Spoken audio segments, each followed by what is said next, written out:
Hai, gue Indra. Anjing, so asik banget.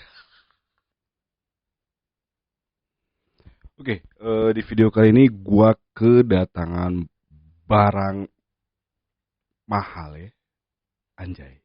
Oke, jadi ini dia barang ya, yaitu Sony WH-1000 XM4 ya. Oke, langsung aja di review.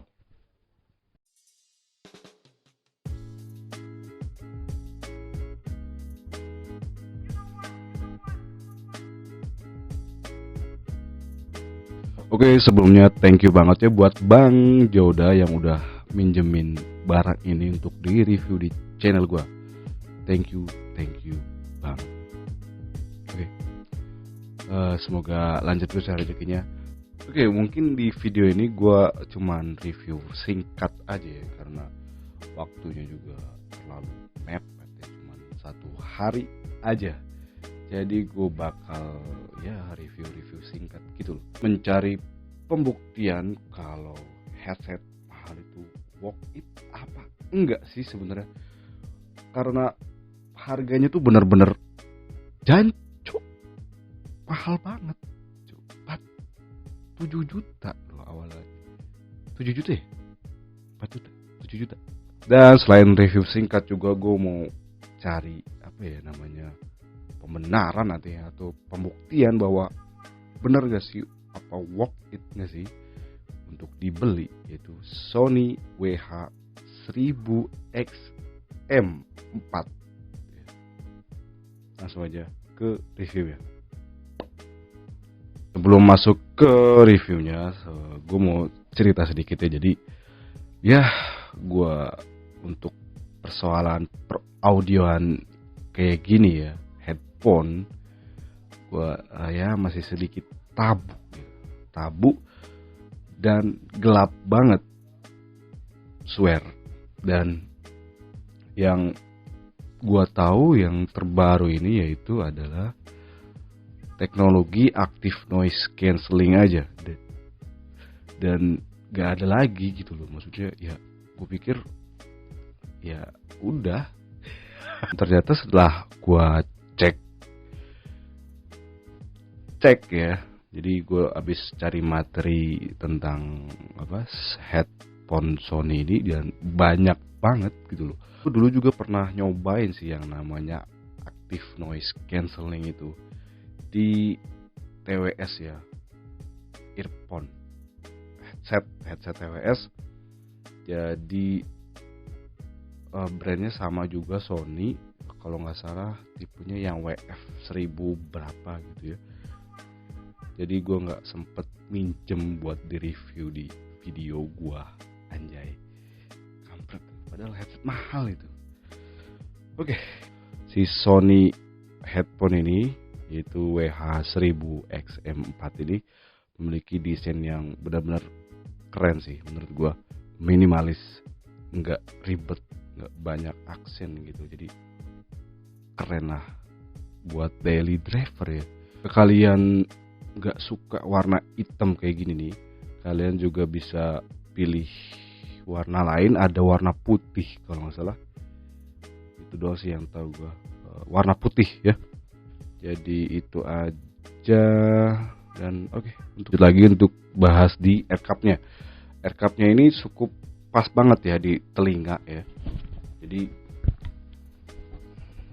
Jadi pas gitu loh. Pas banget di telinga pas dipakai gitu. Paddingnya empuk ya kan. Dan headbandnya juga lumayan lembut sih ya. Yes, lembut banget headbandnya. Ya kerasa barang mewah gitu sih. Pas dipasang pun benar-benar nyaman gitu loh. Jadi ya enak aja gitu, enak. Oke, untuk desainnya mungkin segitu aja ya. Dan sekarang kita masuk ke spesifikasinya. Oke, untuk spesifikasi detailnya gue mungkin akan lampirin di samping aja ya, samping sini. Karena ya banyak banget bahasa-bahasa yang perlu gue kulik lagi ya, atau gue pahami. Dan balik lagi karena ini reviewnya bener-bener bentar gitu loh, 1 hari ya sebisa gue aja lah gue reviewnya, oke? Jadi sorry aja kalau ada yang kurang ya. Dan untuk baterainya sendiri di keterangannya tuh MAH-nya itu tidak ada ya. Jadi ya Sony cuman mengklaim bahwa si headphone ini bisa bertahan sampai 30 jam ketika noise cancellingnya aktif ya. Jadi ketika aktif noise cancellingnya menyala, dia bakal tahan 30 jam. Dan jika tidak menyala ANC-nya, dia akan bertambah lagi menjadi 38 jam ya. Itu udah cukup lama sih menurut gua. Oke, dan untuk port chargernya, si headphone ini sudah menggunakan USB Type C ya. Di sini nih, di bawah ini dia sudah menggunakan USB Type C dan harusnya sih sudah fast charging ya. Dan untuk detailnya full charge-nya itu gua belum coba sih full charge-nya, cuman Sony mengklaim jika kalian mencas 10 menit, jadi itu bisa dipakai 5 jam ya. Ya, 5 jam. Jadi ketika dicas 10 menit bisa dipakai 5 jam. Wow, 10 menit loh. 10 menit. Kita langsung masuk aja ya ke menu fitur-fiturnya. Oke. Jadi ya jika kalian ingin mengakses semua fiturnya itu, kalian harus menggunakan aplikasi Android atau iOS. Ya, di situ kalian bisa setting-setting fiturnya lengkap. Kalau di komputer nggak ada, ya adanya di iOS dan Android aja untuk setting-settingnya. Kita lanjut ke fitur-fiturnya dari headphone Sony WH-1000XM4 ini ya. Jadi susah banget sih namanya. Oke, jadi fiturnya banyak ya. Dan gokilnya lagi tuh bisa di setting-setting lagi ya, atau bisa di auto, bisa di manual, bisa di off, bisa di on. Dan itu benar-benar gokil sih fitur-fiturnya. Yang pertama yaitu ada ANC ya, yang tadi active noise cancelling. Yang kedua ada fitur namanya ambience. Itu nanti gue jelasin lagi ya. Ada yang ketiga, ada fitur namanya apa ya tadi ya, speak to chat itu bagus juga. Keempat itu ada namanya proximity sensor ya, proximity sensor, dan itu biasanya dipakai di handphone ya untuk telepon, dan nanti gue bakal jelasin. Dan yang terakhir yaitu ada namanya active multi device ya, active multi device. Jadi si headphone ini bisa connect di 2 device sekaligus ya, dan bisa bergantian dipakainya secara otomatis ya. Jadi gue bakal bahas juga nanti ya, sabar. Sekarang gue mau jelasin ya sedikit soal di ANC ya. Jadi ANC itu yaitu dia meredup semua suara yang ada di telinga ya. Jadi kalian tuh fokus pada driver air cup-nya aja, suara dari air cup-nya aja, dan itu benar-benar keren sih. Jadi lu tuh kayak budak gitu loh. Oke, jadi gue bakal gambarin kayak gini. Kalau ANC-nya aktif, kalau nggak aktif gitu. Jadi seperti ini. Sekarang ANC-nya nggak aktif ya, dia masuk ke modenya ambience. Dan sekarang ANC-nya nyala, jadi kayak gini.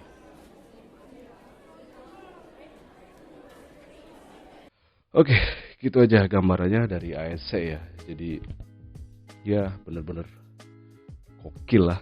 Oke, sekarang kita masuk ke pembahasan fitur ambience ya. Jadi fitur ambience itu yaitu kebalikannya dari fitur si ANC ya. Jadi kalau ANC itu menutup suara, semua suara dari luar yang masuk ke dalam. Beda halnya dengan ambience. Ambience itu malah kebalikannya, dia itu menangkap, kayak dia tuh nge-record suara lain dan langsung live gitu di play di earphone ini. Jadi gokil sih itu. Oke. Jadi kita masuk ke fitur yang ketiga, yaitu speak to chat. Ini dia yang gokilnya lagi. Ketika kita pakai mode ANC ya, di mode speak to chat, ketika kita ngomong itu otomatis akan stop ya, akan stop musik atau stop mode ANC-nya dan langsung otomatis masuk ke mode ambience. Dan itulah fitur dari speak to chat. Itu gokil sih. Kita lanjut ke fitur yang keempat, yaitu proximity sensor ya. Jadi proximity sensor itu sama aja kayak fiturnya di handphone ya. Jadi ketika kalian nelpon itu ya kan, pasti layar kalian akan mati ya ketika HP kalian tuh taruh di telinga, itu layarnya pasti akan mati. Dan sama halnya dengan headphone ini, jadi ketika kita pakai itu ya, menyetel musik, sensor otomatis mendetek ya ketika mode proximity sensornya on ya. Sensor akan mendetek dia ada di sebelah kanan ya. Di sebelah kanan. Sensornya di sebelah kanan, jadi ketika kalian pakai menggunakan musik, jika kalian sedang ngobrol atau sedang mau buka headphone itu ya, secara otomatis akan pause ya, mode sleep atau si headphone ini ya. Oke, yang terakhir yaitu adalah active multi device ya. Jadi kalian bisa konekkan headphone ini ke dua device sekaligus ya, bisa laptop, bisa HP 2, bisa apa aja lah pokoknya yang bisa connect ke sini. Dan benar-benar keren sih fiturnya. Jadi ketika contohnya gue pakai laptop untuk mendengarkan musik dan gue connect juga ke handphone gitu loh. Jadi ya gue tinggal pindah-pindah aja gitu. Jadi ketika gue lagi denger video atau musik di laptop ya, ketika ada nelpon di HP gue, udah gue cukup pause si video di laptop dan gue tinggal teleponan aja di HP gitu, otomatis tersambung di headphone ini. Jadi itu gokil banget sih fitur ini. Oke, jadi ini adalah suara yang dihasilkan dari mic Sony headphone ini ya. Dan ini adalah suaranya. Jadi infonya sih ada di sebelah kanan semua ya. Ada 5 mic. Jadi ya gini suaranya. Tes 1 2 3. Tes 1 2 3. Kualitas si audio dari Sony WH-1000 XM4 ya. Susah banget. Jadi kualitasnya ya udah nggak usah diragukan lagi cu. Bening anjir, bening banget. Lu bass lu segala apa sih namanya tuh ya, bahasa gitu. Dan lu juga bisa setting lagi di equalizernya, ada di apa ya, jadi lu bisa setting lagi ketika lu kurang bass, kurang apa, dan lu bisa di setting di situ lagi. Bener-bener komplit lah, paket lengkap. Apalagi didukung dengan active noise-nya itu tadi, noise cancelling, dan buset, parah sih. Beningnya tuh nggak karuan cuy. Dan tingkat kenyamanannya pun menurutku masih worth it sih. Gue pakai 2 jam ya nggak ada masalah gitu loh. Gue enak-enak aja, nggak sakit kuping, nggak apalagi ya nggak ada trouble sih, masih belum ada trouble. Oke, itu aja mungkin ya dari review dari gue tentang si headphone Sony ini. WF 1000XM4 ya. Jadi oke, segitu aja. Dan jangan lupa di like ya kalau kalian suka dengan video ini, dan dislike aja kalau nggak suka dengan video ini. Jika ada pertanyaan di kolom komentar aja, kalian bisa masukkan pertanyaan di situ. Dan oke, segitu aja dari gua. Thank you.